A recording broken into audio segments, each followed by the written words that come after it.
What are you doing? Just save money. I'm just downsizing. What? I don't think you understand what corporate downsizing means. No, I got it. But you're just making yourself smaller. I got it. Okay.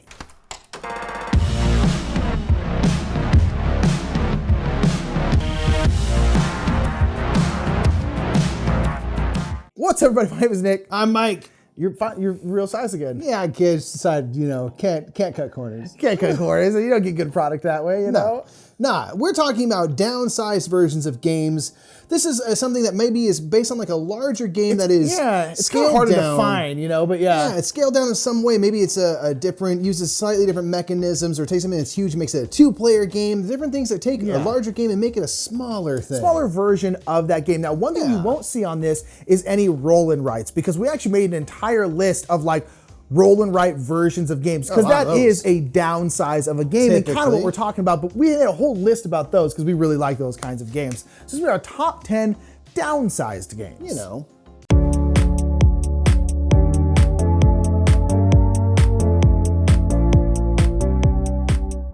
So our number 10 is a downsized version of Mr. Jack called Mr. Jack Pocket. This is a smaller version that uses 9 tiles instead of a board where you're moving around, but it still pits Moriarty or various criminals versus Sherlock Holmes and things. So you are trying now to basically eliminate the various people who are not the suspect you're looking for in Mr. Jack Pocket, but uses this cool system of 9 tiles that show different pathways. And you have Sherlock and Watson walking around the grid of cards. And these cards can swap, move around, rotate and stuff. And then basically wherever the two investigators are looking, if there's a clear path, for as long as that path is clear, they can see down that way. And then the bad guys reveal that the criminal is amongst these people or not. And based on that, you might flip down tiles and things. You kind of eliminate potential suspects. So the whole game is about whittling down to figure out who that one person is and then kind of get them isolated so that they are on their own and being spotted. So it's this really interesting spatial puzzle that takes a lot of the stuff from Mr. Jack and puts it into a very different feeling game. That's a great app if ever you're curious. I play it on the app and it's really fantastic. That's Mr. Jack Pocket.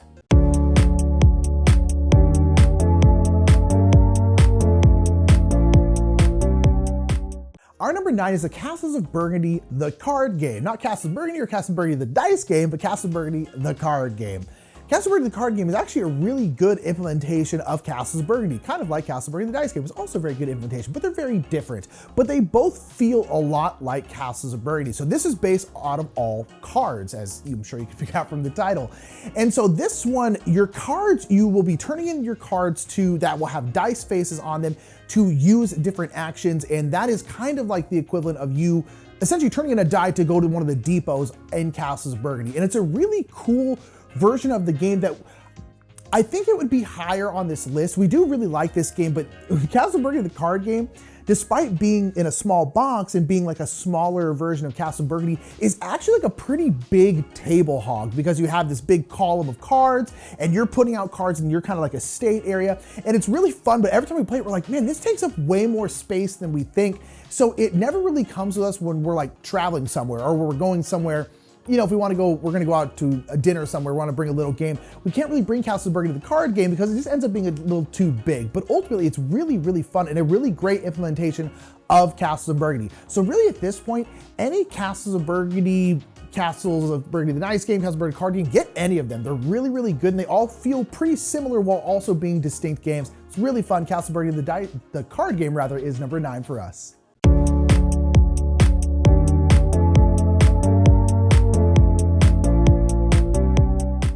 So our number 8 is Broom Service, the card game. This is one that I feel like I haven't heard a ton about out there, but it's based on Broom Service, which is a pick up and deliver game that uses a really interesting card mechanism where you can kind of play a safe version of cards, which will get you less resources or deliveries or whatever it is you're doing, and this is in the main game. Or you can take a brave version of that action, but if someone else follows you with that same card, you get negated basically. So it's all about trying to suss out when it's safe to play a card. And Broom Service, the card game, removes the board and all the rest of the element of picking up and delivering things, and it keeps that card mechanism the same where you're trying to collect sets of potions essentially. And it's all about, do I play this card and go brave, assuming that no one else after me has that version of the card, meaning I get the better version of the card, but risk losing it all? Or do I play the safe version, the cowardly, I think it's called, version of cards, which is not very valuable for you, but at least it can't be tampered with in any way. That's something that's a really interesting thing in a game that we haven't seen very much of. And so I love that the Broom Service card game boils everything down to just that, because that is really a really interesting piece of the game. And it feels kind of like Broom Service without all the extra bits, and it's easier to play. So we enjoy playing Broom Service, the card game. So number 8.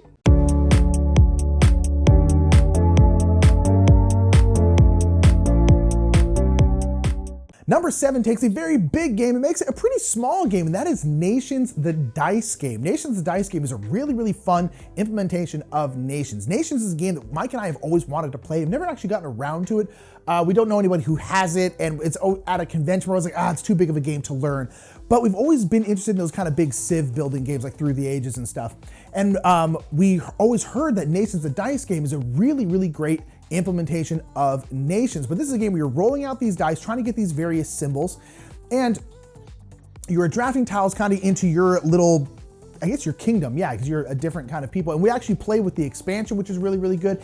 And it's just really, really fun. And it's quick. That's one thing I like about this game. You really are taking a massive game of Nations and taking it down to like a 15-minute game. It is a huge, huge downsize. It's just fun and quick. And that's why we like it. And that's why it's number 7, Nations, the dice game. Check it out.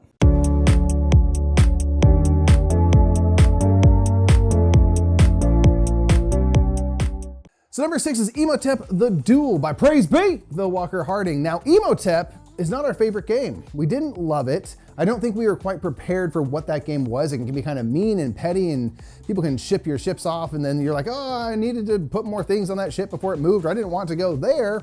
And Imhotep the Duel makes it into a 2-player version of this game where you're still doing the same things. You're trying to build up an obelisk or put things into a tomb or build up pyramids, and you're doing that by shipping different goods, but it kind of creates this tic-tac-toe system almost by placing meeples into kind of the harbor, the port, and then ships can get shipped off.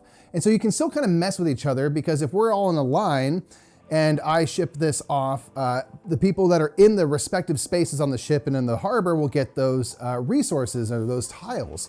And you can kind of preemptively ship something if there's only 2 people in the row, but just doesn't feel as kind of like brutal or petty as the base game of Imhotep. And so it really works for Nick and I. We really enjoy the 2-player version. And I don't mind if it's a little bit more heads up, because it's a 2-player heads up game. So I don't mind kind of going, and trying to mess with each other a little bit. It's just not quite, it doesn't feel as personal for whatever reason. I guess I embrace the theming more with Imhotep the Duel. So the 2-player version, we always love 2-player versions of games. And Imhotep the Duel is no exception. We don't really love Imhotep, but we do really like Imhotep the Duel.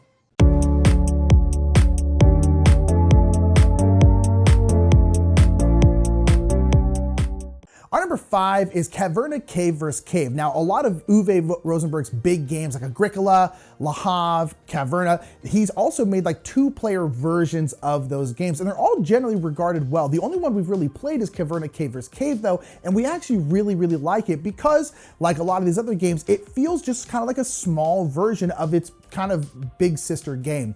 And it's really, really cool. So this is a game where you are your rival caves going at it. And so you have your own little cave board, and then your opponent has theirs, and there's a central column that has a bunch of different actions, and kind of like a normal Caverna, more actions every round become available, which is a thing that I really love in normal Caverna, and I also really love in this, because as you go, more and more stuff comes available, and I really enjoy that. And it's basically kind of like an action selection system where you're trying to beat each other to the action. Because if I take an action, I will slide it over to my side of the board, and then Mike could no longer take that action anymore. And again, it's the similar kind of thing where you're just putting stuff into your cave. There's no farming in it. There's no animals in it like the other game. It's just you building out your cave, but it works really well, and it's really, really fun. And again, it kind of has that Caverna feel to it, but it's a kind of its own distinct game. And if I want, like, I'm like, oh man, I want to play Caverna, but I don't feel like setting up this giant monstrosity of a game, which we love, but nonetheless is kind of a lot. Caverna Cave vs. Cave is a great way to get that feel and then get out. And it's really, really wonderful.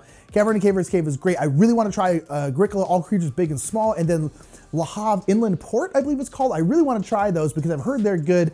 And I don't know, I like small versions of bigger games that I already love. It just makes me happy. So Caverna Cavers Cave is number 5. We really love it. Check it out.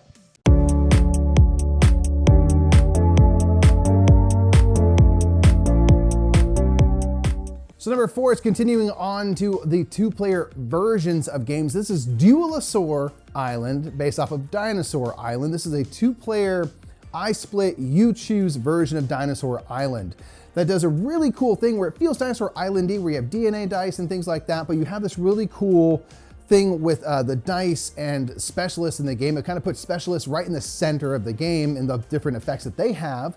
And you do the thing where I get to set the kind of the prices, or basically the bonuses that are attached to the various DNA dice and things like that, but I have to yield first pick of what these things are to my opponent. So I'm trying to price things in such a way that the best bonuses maybe have the worst dice, so that if my opponent wants to take the really cool die, they don't get as fun of a bonus action or thing that they get to do with that, and I get to save that for myself. So those are really interesting mechanisms in games. I pick, you choose, I think always just creates tension, which I really appreciate. And from there, you are playing cards out to play dinosaurs, you are building attractions. There's a bit of a set collection element with that. There's no board and stuff. You have kind of a little player board that you're playing cards above and below to represent your dinosaurs and your different attractions. And so it takes everything from Dinosaur Island and it boils it down into a very quick, fast, kind of tactical card game. And I think they pack a lot of punch into a very short period of time. And it does something that feels familiar with Dinosaur Island, but makes it very much its own game, because there is no I split you choose at all in Dinosaur Island. So I'm like, this is uniquely different while feeling familiar, which is something that we really quite enjoy, and why we have sort of based several lists now on this idea. It's kind of kept us thinking of new ideas. So Duelosaur Island is a really cool 2-player version, card game version of Dinosaur Island that we think you should try.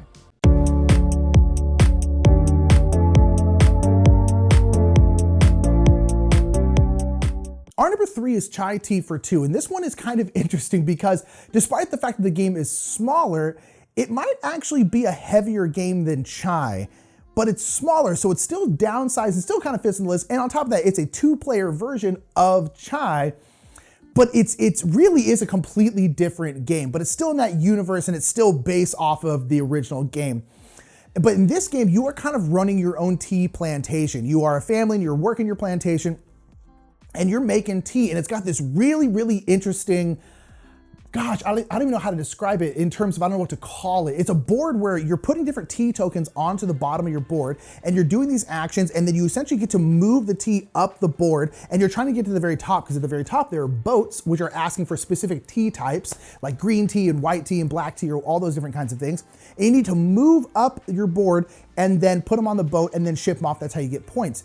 And it's really, really fun, but man, it's so cool because around the main board where you're moving all your tea and stuff, you can put these kind of like action cards, I guess is what they are, but a lot of times they're kind of more like reaction cards, because basically it might be like every time a blue token moves onto this spot, it'll then move up even more. So you have essentially this ever-changing engine around your board, because you can move around these cards and swap them out.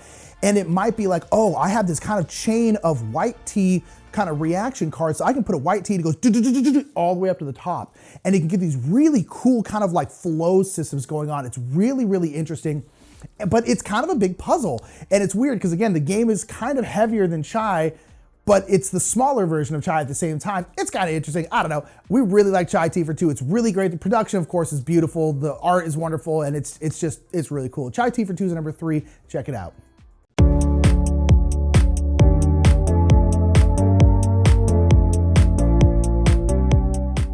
Now, our number 2 is a huge example of something that we love much more than its like, quote, parent game, and this is Seven Wonders Duel. This is a 2-player version of Seven Wonders in which you are drafting out cards and building up ancient civilizations, just like in Seven Wonders where you would do normal card drafting. Now you're doing card drafting in the form of a pyramid of cards, kind of like Pyramid Solitaire, and you can pick up cards which might give you resource production like bricks and stone and wood, and you can build up your culture, you can build up science and your military might. And so it takes everything that happens with Seven Wonders where you're passing cards around the table. We always find that the cards get messed up in terms of someone has too many, this person over here has too few cards. Somewhere along the line, we didn't play at the right pace and things got messed up. Seven Wonders Duel takes away all those extra players and boils it down to 2, and it makes it a very heads-up game where I might draft cards specifically to limit the options of my opponent, so they have to take a card that I don't really care about, which opens up and flips over new card opportunities for me to take. So it's a very back and forth tactical game, Seven Wonders Duel, and it keeps the same great theming. I love those kind of ancient civilization building, you're working on the world wonders and things like that. I think that's an infinitely interesting topic for games. We obviously have seen many games, video games, board games, all based around civilization theming and building. And Seven Wonders Duel, I think, does a great job of making a kind of heavier, more tactical, strategic game using the kind of foundations that were built with Seven Wonders. So Seven Wonders Duel is our number 2.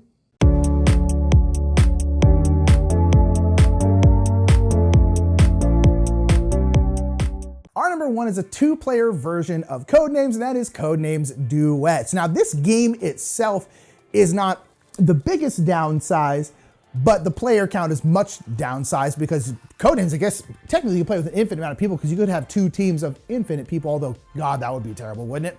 But Codenames Duet is just, it's our favorite 2-player version of a different game. Like, we absolutely love Codenames Duet because we love trying to get into the head of our partner. I love the idea of playing Codenames and really just getting in with one person and really trying to be like, come on, remember that time 20 years ago, because we're brothers, and remember when I was 10 and I said this, and do you remember that reference that I'm making? And oftentimes, because Mike and I are brothers in real life and we have lived together for a very long time, we work together, we own this business together, all this different kind of stuff. We know each other very well, basically is what I'm getting at. And so we can just pull crazy stuff out of our head and the other person just gets it.